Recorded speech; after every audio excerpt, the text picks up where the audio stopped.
একটি গ্রামে এক বুড়ি বাস করত। তার একটি বিড়াল ও কয়েকটি হাঁস ছিল। হাঁসের ডিম বিক্রি করে তার সংসার চলত। একদিন বুড়ির বাড়িতে কুটুম আসে।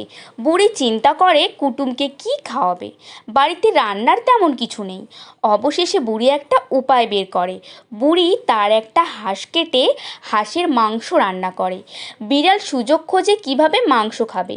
দুপুর হয়ে এলো, কুটুম খেতে বসলো। বিড়াল কুটুমের চারিদিক দিয়ে ঘোরাফেরা করে আর মিউ মিউ করে ডাকে। কুটুম তাকে এক টুকরো হাড় খেতে দেয়। বিড়াল হাড়টি চিবিয়ে খেলো। হাড় খেয়ে খুব মজা পায়। সে মনে মনে ভাবে, হাড়েই এত মজা, মাংসে না জানি কত মজা। বিড়াল হাঁসের মাংস কখনো খায়নি, তাই সে কুটুমের পাশেই বসে থাকে এক টুকরো মাংস খাবার আশায়। অবশেষে কুটুম বিড়ালকে এক টুকরো মাংস খেতে দেয়।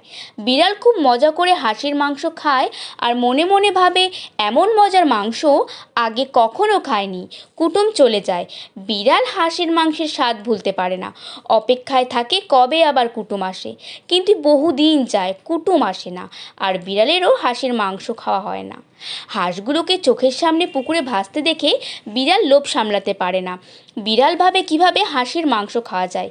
বিড়াল একদিন ঠিক করে সে পুকুর থেকে একটা হাঁস ধরে মজা করে খাবে। কিন্তু হাঁস ধরা তো সহজ নয়। হাঁস তো প্রায় সবসময় জলেই থাকে।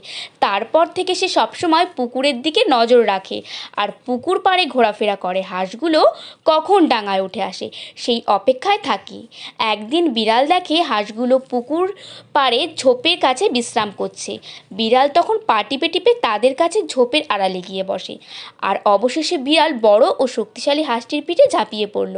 তৎক্ষণাৎ হাঁসগুলি পুকুরের জলে লাফিয়ে পড়ল আর বড় হাঁসটি বিড়ালটিকে পিঠে নিয়েই পুকুরের জলে লাফিয়ে পড়ে। সে বিড়ালকে নিয়ে পুকুরের মাঝে চলে যায়। বিড়াল সাঁতার কাটতে জানে না, সে বিপদে পড়ে। হাঁস বিড়ালকে শাস্তি দেওয়ার জন্য বারবার জলে ডুব দিতে থাকে। ফলে বিড়াল জলে দমবন্ধ হয়ে মারা যায়। বিড়ালের আর হাঁসের মাংস খাওয়া হয় না। বন্ধুরা, অতি লোভ করা ভালো নয়, কারণ লোভে পাপ আর পাপে মৃত্যু।